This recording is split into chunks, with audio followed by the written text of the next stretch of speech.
Welcome to the Ash Chat with the Alma de Hombre Cigar Society. The following podcast took place while Dave was on vacation, and the boys ran into some technical issues. Because of that, we joined the fine gentlemen from Artesano del Tobacco, makers of the El Pulpo and Viva La Vida series, to name a few, about 20 minutes into the conversation.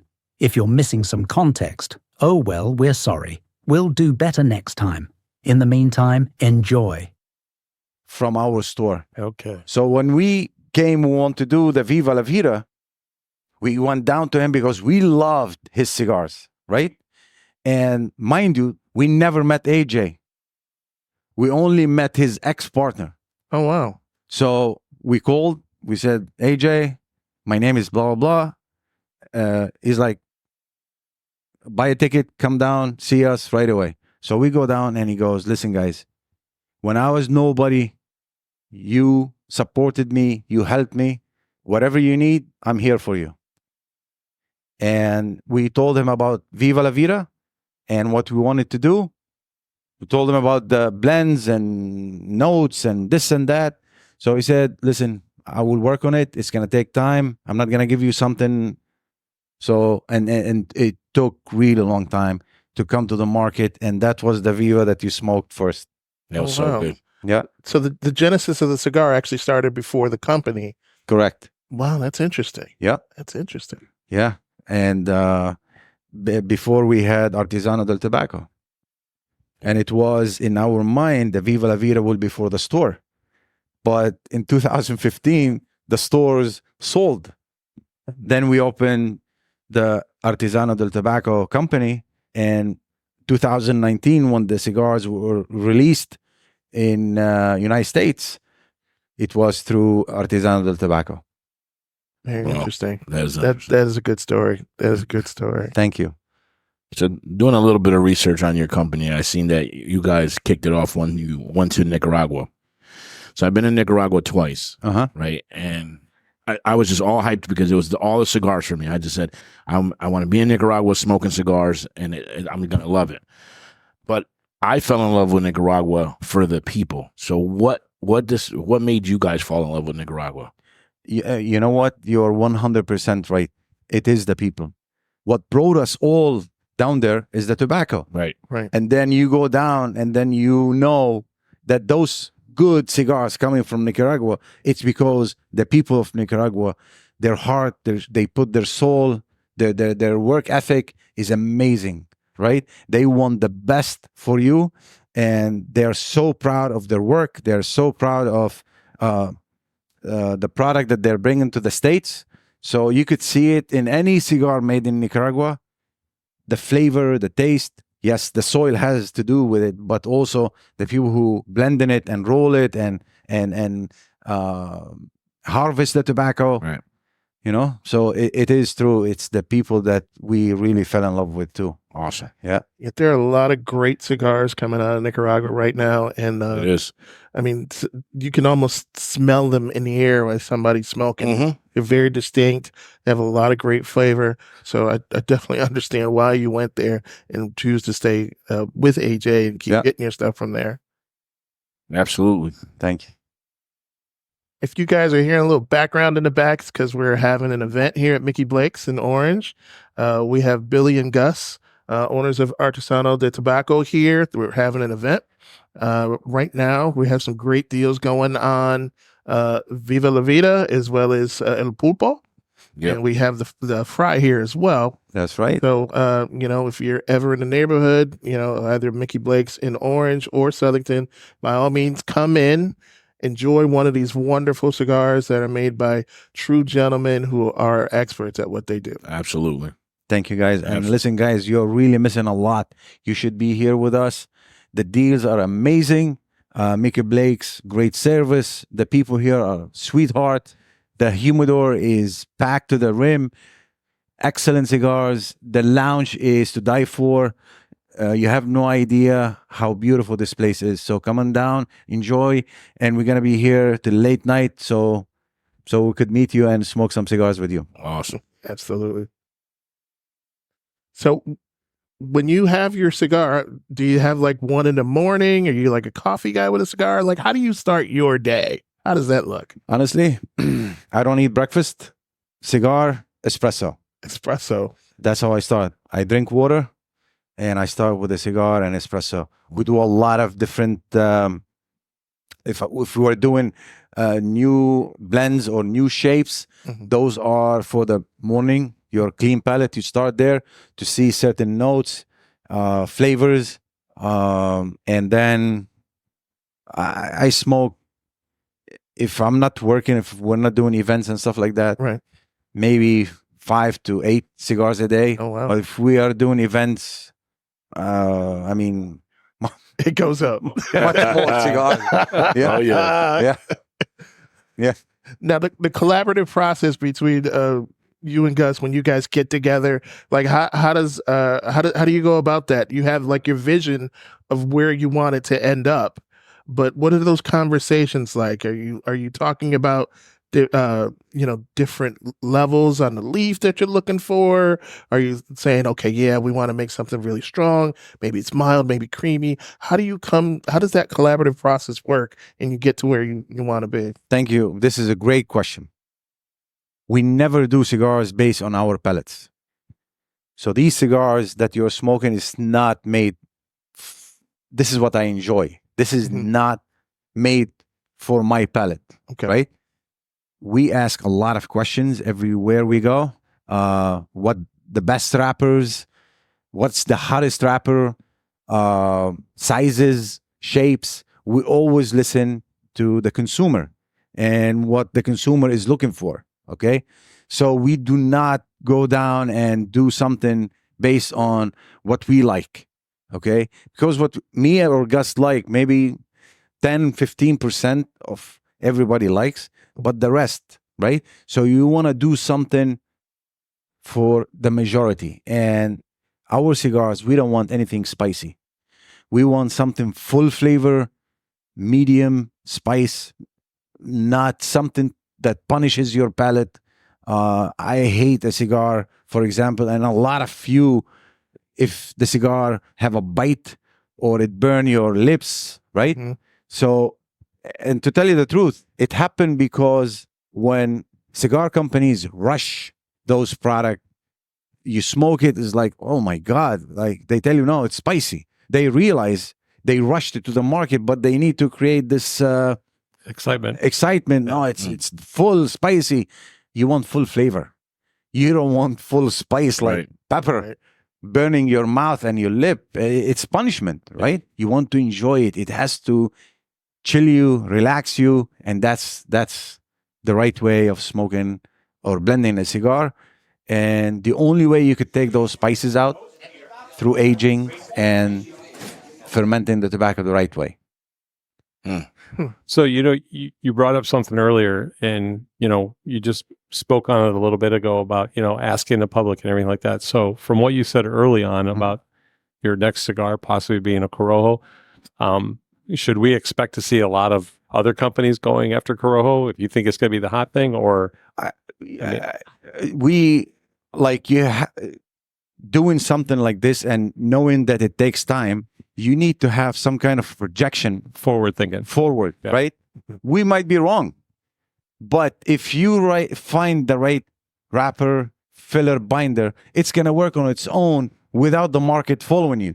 It happened that when we did the San Andreas, right now is the hottest wrapper everybody wanted, right? But did we expect to that level? No. We just we heard certain stores that they're talking, I love San Andreas. We go, we smoke it by itself. We did research, and there was a certain area in Mexico where this tobacco is coming from, and nobody's using, right? Wow. A lot of company went to the heavier ones, thicker and spicier, right? We went with a different version of it, and by fermenting it, and if you look at the wrapper in the light, you will see how toothy the wrapper is, right? It's very delicate. The aroma is tremendous. It's nothing that you smelled before in a cigar, right? So this is where if you start with the right ingredients, you treat it the right way, it's going to give you 100% its value. If you go halfway here and there, it's gonna, the idea or the concept of that, of your brand is gone, you know. So you want to believe in the wrapper, you need to believe in the filler and binder the same equal way, even though most of the flavor comes from the wrapper, Right. right? And the one that we're smoking now, or the one that I'm smoking now, El Pulpo, how old is the tobacco in this particular cigar? The wrapper, it's almost 10 years old. Oof. Oh, Okay. AJ has it in his possession for a long time. He's been fermenting it, aging it, treating it the right way. I mean, the story with El Pulpo, right? So we go, and before we released it in 2023, AJ called us. He's like, I think it's ready. So we go down, we test it. Yes, we love it. So we do a few samples, we come back, we smoke it. AJ, that's the one. Okay. So AJ tell us, let's go with this. So we go and we start doing a press release to Cigar Aficionado everywhere, right? Cigar Snob, Half Wheel, Cigar Journal, that Artesano del Tobacco is going to release the El Pulpo that everybody been talking about in November. November comes, AJ called me. He's like, Billy, give me 2 more months. The cigar will be much better. I'm like, AJ, we just did the press release. Right. He's like, listen, we can, but there is certain notes in your sheet. I think I need 2 more months to bring them to the taste. I'm like, you know what? Let's do it. So we delay it. Cigar Aficionado send us an email. It's like, is the cigar coming? When they're coming? It's like, we have problem with the boxes. So they understood. Yeah. They said, okay, no problem. Then we released it, I think, in March. And it was really much better than the pre-release that we did. Wow. That's great stuff. Yeah. That is awesome. I mean, that comes from the partnership. You know, you have a partner that you trust, somebody who's a master in their craft, and he saw your vision. So that's a great story. Absolutely. Thank you. Yeah. And those 2 months really did a huge factor between the consumer, between the social media ratings, to have a brand that all the sizes that came up, they got rated 91 and up across the board, from Cigar Snob, Cigar Aficionado, Cigar Journal, and so many other social media outlets, you know. 96, Cigar of the Year, number 10, number 5. So it was a cross the board appeal on your cigar. Exactly. Yeah. Which is, we are so grateful and so honored. And it come to show you guys that if you work hard, it will pay off. And the consumer see it. The consumer know that you worked extremely hard to bring a good product. And when you smoke it, you could tell it didn't come in in 1 hour to the market, right? It took time. It took time. Time and care. But I think that leads to something for the next ones down. Since these are so good, everybody's waiting for, as Rich said, what's next? You know, and that's the excitement. And it put a huge challenge on us, right? Yeah, you set the bar pretty high. Yeah, exactly. Yeah, where do you go? Yeah. So this is where, when you start doing research from which area to buy the tobacco and stuff like that, hoping that it will come as good as El Pulpo or better. So can't wait. Can't wait. Yeah. Yeah. That's incredible. And then those conversations are starting now, where you're reaching out to the farmers and surveying what they have and doing your research to kind of figure out, again, that path where you want to be. Yeah. That's pretty awesome. That's outstanding. Absolutely. Well, and again, you know, when I first tried the San Andreas wrapper, there, like you said, there's other cigars. I've tried other ones. They don't match up. And again, smoking the first one, nothing compared to that level. I mean, they're good cigars, but you keep coming back to the El Pulpo. So Thank you so much. Thank you. Yeah, it is San Andreas. I know you're a big fan of it, Rich. Love it.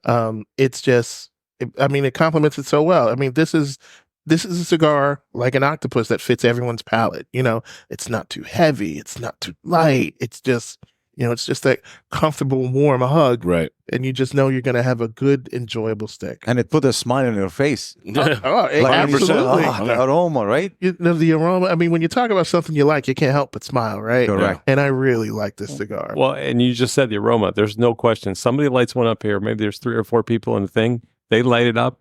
You turn your head.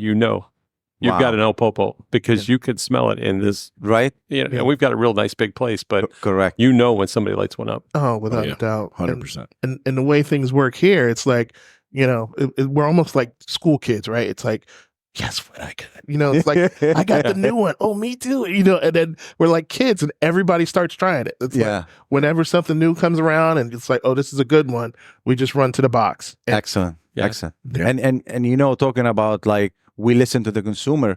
So when we did the El Pulpo, Robusto, Toro, and Bellicoso, we send, we have 500 club, right? We have the 500 club, which is stores, lounges, clubs that they were the first group to take our product, which was Viva, and they believed in our product. They supported us.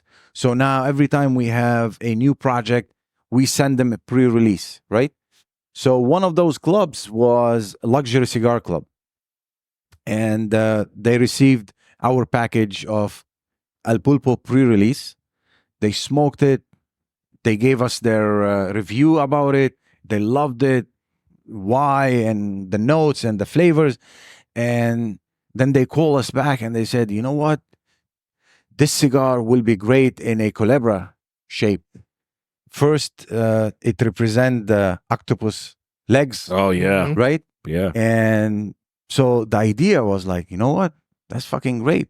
Hell yeah. And so when we did it, again, Cigar Aficionado rated the Culebra and they send us an email saying, congratulations, your cigar, the Culebra, Octo Ucho, is the highest ever rated Culebra by Cigar Aficionado in the history of Cigar Aficionado. Wow. And I'm like, oh my God. And literally that cigar, you smoke it, it put a smile in your face. It's sweet. Yeah. Each turn changes flavor. It's a Lancero, right?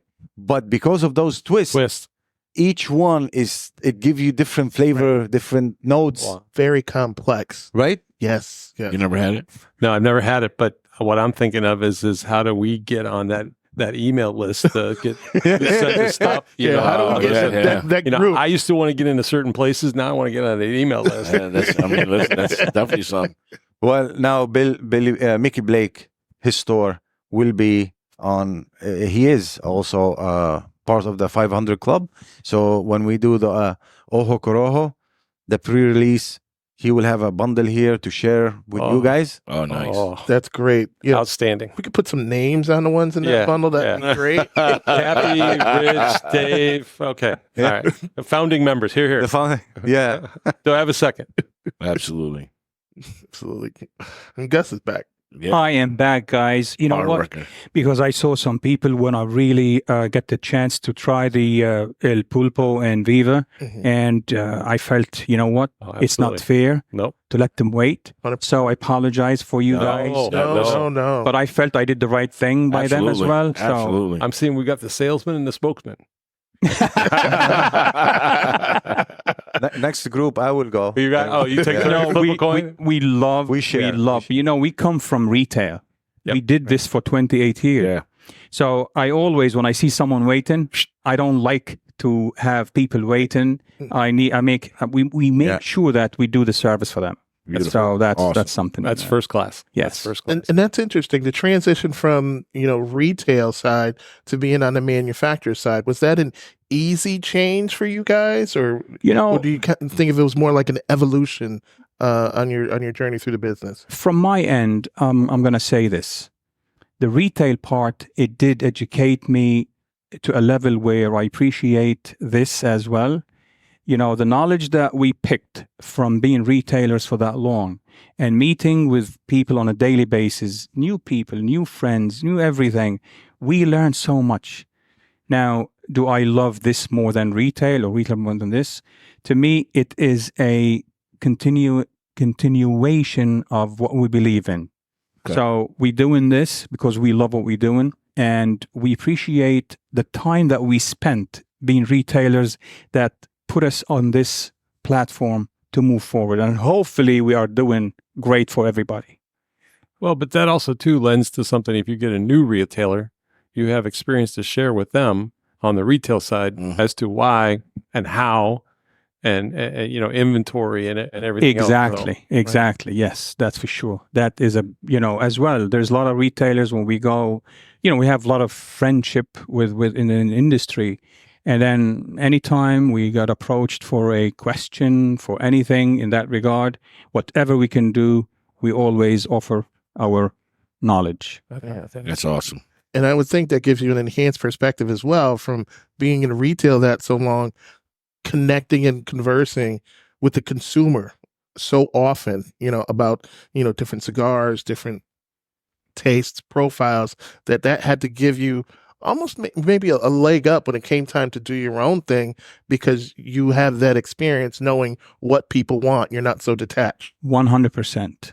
That was, it's like you become in your own mind. You think you have an encyclopedia of information that, a knowledge that you have. Again, every day is a new lesson. You always need to learn. You always need to educate yourself. But definitely that time that was spent in those stores, a well-spent time that gave us what we have now and what we're planning to do. Definitely. That's to be 100% on what you said, and I agree with that 100%. Yeah, the knowledge we got it literally is from the consumer. What they like, why they like it, what cigar they need in the store, or something just came out and why we need to buy it. So we learned a lot from the consumer. From the magazines, from smoking the cigars itself. So you begin to learn that the cigar is not only about you, it's about everybody, right? And it's important to understand the consumer and what the market is looking for, and try to find the right way to bring it so they enjoy it. That's outstanding. Yeah. Yeah. Well, I think one of the other things too is, and I know we have a few other, owners and manufacturers come in. Obviously we see Brad, often, in the club, and he'll stop and have a cigar with us, pop questions and stuff. But to have you guys here, I think speaks volumes of, how you believe in your cigar. Thank you. And you're not behind the curtain, the Oz curtain, just saying, let everybody else do the work. And I think having you here is just such a huge benefit to everybody that's here. And we probably got, I'm going to guess, about 20 guys here tonight, and and more people coming. Absolutely.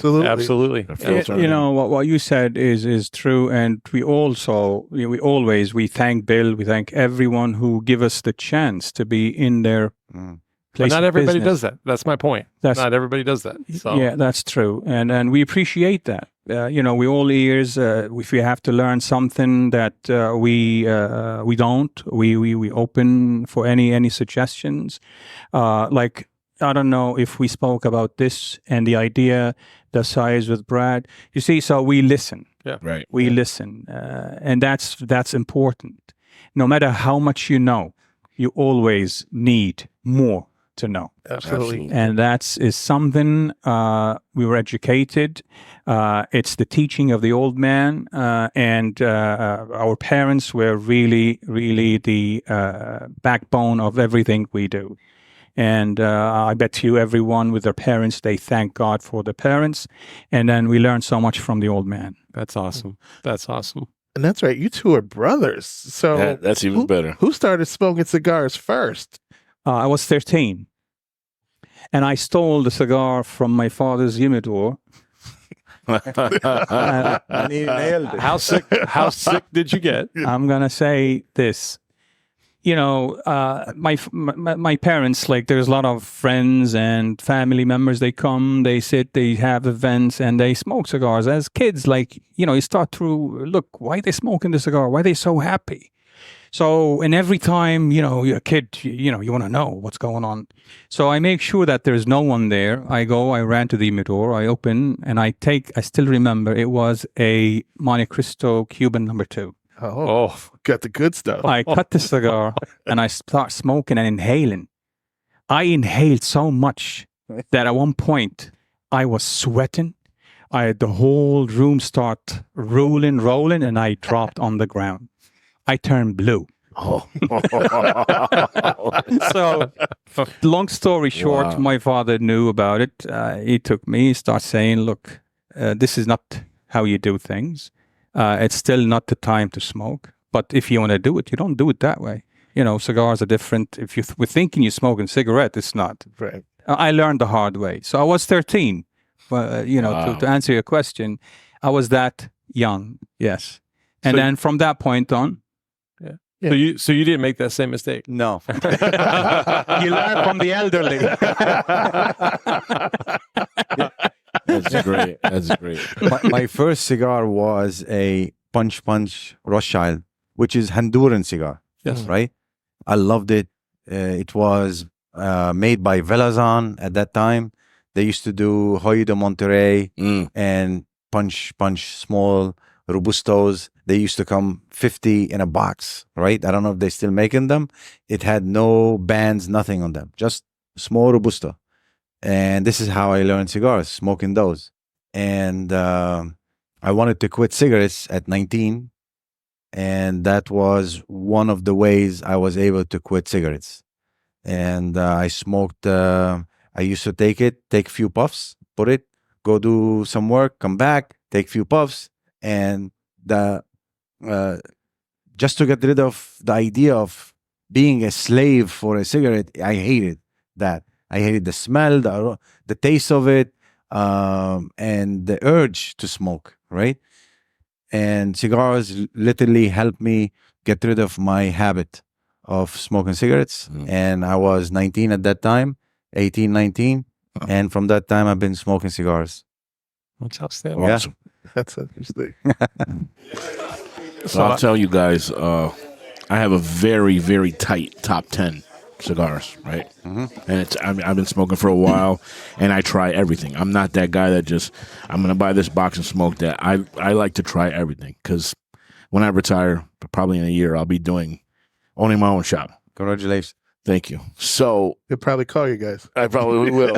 So I'll be in Miami. And so. we will be honored as well. That's right. So I would tell you guys congratulations, because you kicked down the door, because it's very hard to get into my top 10 just for my palate. Wow. But this cigar is right up there. Thank you so much. Thank It's you right so up there. much. It's in my top 10 now. I'll tell you that. Definitely. We are honored, 100%. man. We're Thank you honored. so much. 100%.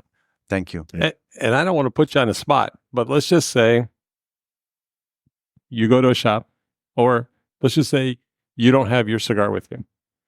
What cigar are you going to smoke that's not yours? Yeah. The most important thing, what I do is every time we go to a shop, we make sure we go to the humidor, no matter what we have, because we have cigars, but we make sure we go inside and to support.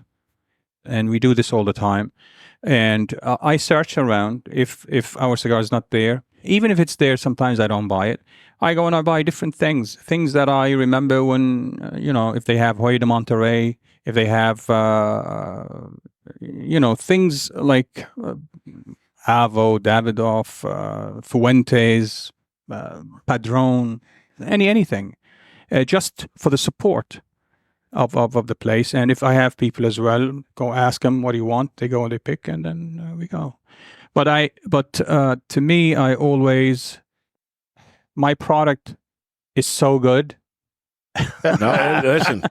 No lies detected. No, listen, Oh, yeah. and I appreciate that. I mean, like I said, but again, it's just I'm being honest. I'm saying the truth, and to me, it's very important to support as well everyone in this industry, and you can't be just biased for your own line because it's a small, tight community. Yep. Cigar industry is very small, no matter how we think it is. It's the smallest industry, and guys, there's always a fight to make sure this industry go to the side or like get rid of it. So that's why we have to stand together, and that's Absolutely. why we have Yep. to fight together. Absolutely. Yeah. So It's definitely. same question. You're not getting out of it. If I go to a humidor, it could be AJ stuff. It could be Plasencia. It could be La Flor Dominicana. It could be, any of those cigars that, Willing to give it a try. exactly. There you go. All right. Now to piggyback on that, because they got my head spinning now. I got questions. So is part of that smoking someone else's cigar? Maybe competitive analysis. Maybe you want to see what somebody has that new, maybe to see, have a taste for it, or see what other trends are coming up in the industry. Does that play a part in it at all? This is us, me and him. Mm-hmm. We try to stay away from that so it doesn't influence us. It doesn't influence our palate. Mm-hmm. It doesn't influence like we are chasing that flavor. Right. Right. Okay. Not another me too. Exactly. So we try, when we do a blend, is to, as I told you guys, we collect huge amount of information from the market. Every cigar shop we go to, you could ask any owner, what are the questions Billy and Gus always ask? We never just go just to sell or just to sell the cigars to the owner. We always talk to the consumer. What's your favorite? Why do you like it? What size do you like? Same thing, right? Right. So, and you hear different ideas, and you've been smoking 10 years, 15, 20, right? So your knowledge is tremendous, and you are putting those 10 years, those 20 years in 2-3 words. This is the one I'm smoking. This is the size. And what do you like about it? Boom, boom, boom, right? So all this information, we try to translate it into creating new blends that comes into the market that will be similar but different by playing with the blend and the flavor and of the wrapper binder. you see, you guys all smoking now El Pulpo. Mm-hmm. I'm not a racist.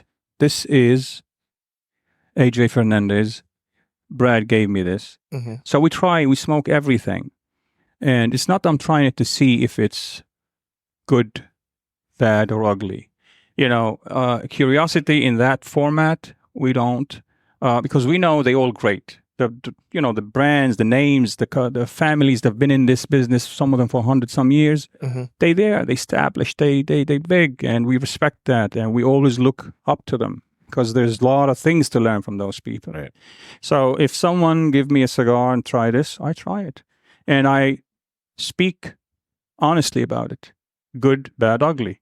You gave it to me, you're asking me my opinion. I'm not going to lie to you. I'm going to tell you if it's good, it's good. And why? If it's not, And why? Yeah. and why? Yeah. I love Yeah. that. Yeah. And since you said that, on several podcasts that we had, has there ever been a cigar, both of you, that you smoked and you just said, no, I can't? Oh, now you're put it putting down? him on the spot. No, I mean, he's No, honest. he's right many honest. times, but there's no reason to mention names. Right, no But names. it's not Right. fair. Yeah, It's not fair. because Right? I've had a couple, not many, just a couple, and I like to work through a cigar. So if it's not good in the beginning, maybe it'll change. I'll give it a second try as well. But sometimes you're just like, no, I can't do it, because life's too short to smoke bad cigars, in my opinion. Funny you asked this question. Before we came here, we were at a place, and that's the owner, and he has a blend. And I said, I heard you talking about your blend so many times, but I don't see you smoking it. He said, it's tiny, it's small, whatever. He said, is it possible I could try? He said, yeah. Long story short, I took that cigar, I cut and started smoking it. I said, dude, this is very good. He looked at me, he said, what do you mean? I said, this is a very good cigar. obviously he doesn't know it's that good. Wow. Wow. And I said, this reminds me of a brand that I used to smoke 15 years ago. It is so good. And I'm honest. Right. It was unbelievable. Wow. And he did No names as well. No. That's a great story, though. I mean, that just shows you that sometimes you don't know what you don't know. Yeah. And sometimes you come along and that I'll bet his facing changed. I bet that's closer to. He said, "Now I'm going to smoke it." I swear. Okay, I bet it moved to an end cap now. So people can see it. And it probably got bumped up a buck or two too. I would say. So, because we're getting close to time, we don't want to keep you guys here all day. But if there was a new person, an individual who looked to go into the industry, what advice would you give them? Is there somebody new starting out, wanting to get into the industry, maybe come up with their own cigar? What advice would you give them? It's really simple.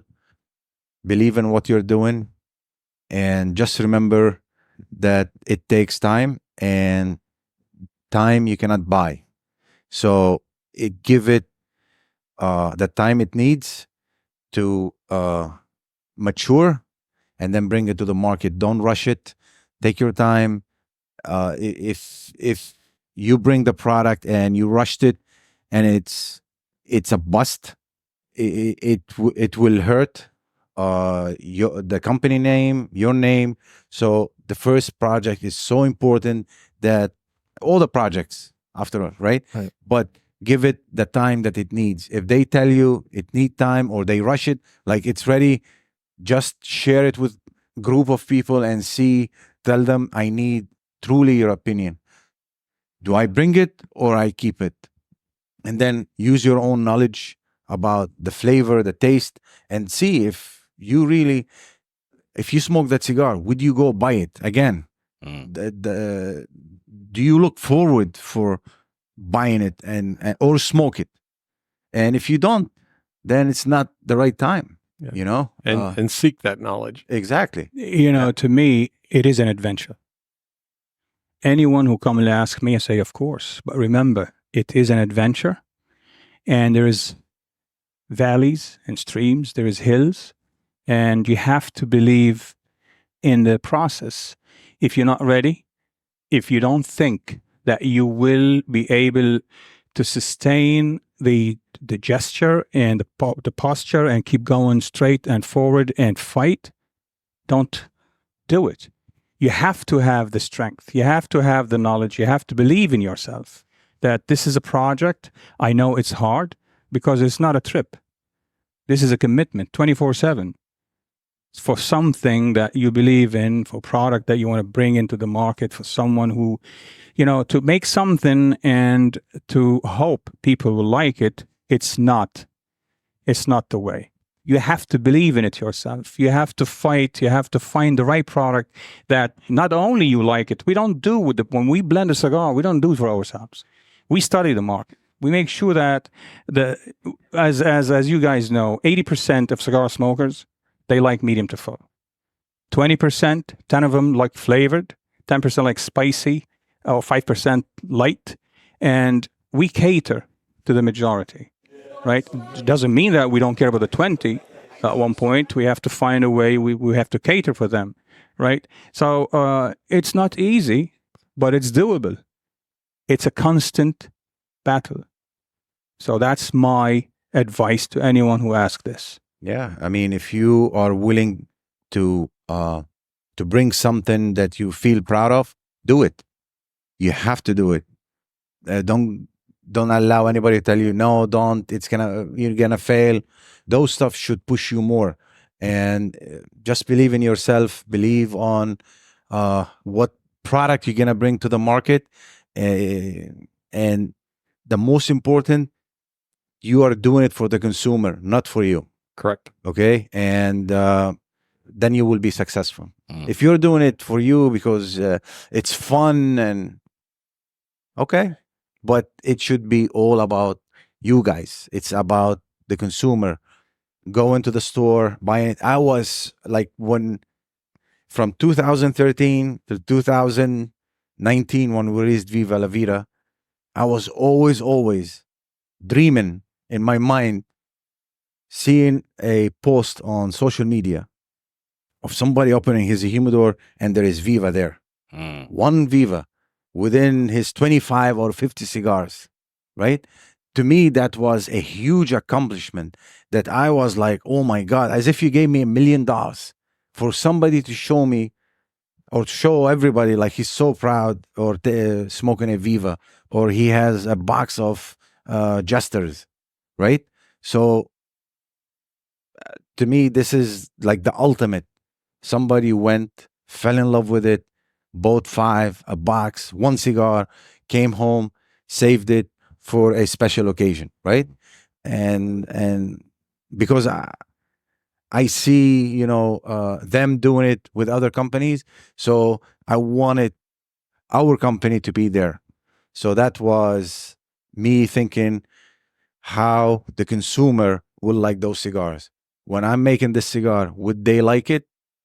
Would they buy it? Would they put it in their humidor, or they buy it as a gift for their friends? Right. So That's awesome. yeah, It's got to be like how a rock star feels, you know, walking down the street, you hear somebody singing your song. you Yeah. know? right. Yeah. It's like, oh, he's smoking my cigar. Yeah. Yeah, going to the supermarket and then you hear Absolutely. Well, has that, again, there's a question. Has that happened? Have you been out on the street anywhere and you see, I mean, obviously you can identify by the wrapper, but I mean, have you seen anybody? Have you had that moment? we were in Florida actually, and we were in Doral in a restaurant, and then we finished and we were sitting outside with the owner and whatever, and there were a table next to us, 3 people sitting and smoking Viva La Vida. So I spotted it and I'm like, oh, I told the owner, look, they're smoking our cigars. So he goes to them and he tells them, what are you smoking? Viva, these are the owners. Oh my God. I mean, we had such a great time. Wow. That's that's awesome. cool. That's That, you know? that had to be Yeah. such a high for you. Oh my God. Yeah. That was your song on the radio. That's right. Oh, yeah. All right, gentlemen. Again, this is the Ash Chat. We want to thank Billy and Gus for spending some time with us today. Absolutely. We appreciate it so much. It's an honor for me to meet you, gentlemen, Thank today, Absolutely. as Honor well as ours. enjoy your cigars. Absolutely. That's it. Thank you guys. Thank you All for right. having us. We are grateful and blessed to be here with you guys. And hi to all the Ash guys. And hopefully we will meet you one of these days, guys. You got it. Yes. Absolutely. Thank you very much. Thank you. Thanks, guys. All right. Thank you.